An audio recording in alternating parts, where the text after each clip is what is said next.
जिममध्ये जाऊन झटपट बॉडी बनवण्यासाठी आपण अनाधिकृत स्टिरॉइड्स किंवा चुकीचे सप्लिमेंट्स घेताय का? सावध राहा.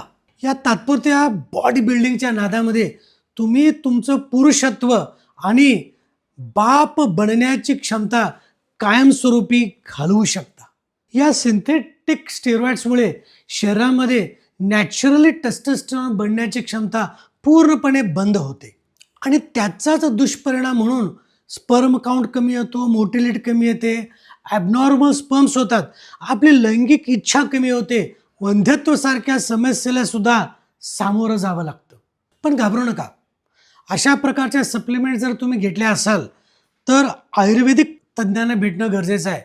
त्यांनी दिलेल्या पंचकर्म चिकित्सेद्वारे हे सगळे दोष शरीरातून निघून जातात आणि वाजीकरण चिकित्सा दिल्यामुळे नैसर्गिकरित्या आपल्या शरीरामध्ये टेस्टोस्टेरॉनची वाढ होते आणि ज्यावेळी टेस्टोस्टेरॉनची वाढ होते स्पर्मॅटोजेनेसिस चांगलं होतं, शुक्र चांगले निर्माण होतात आणि गर्भधारणेच्या शक्यता सुद्धा अनेक पटीनं वाढतात.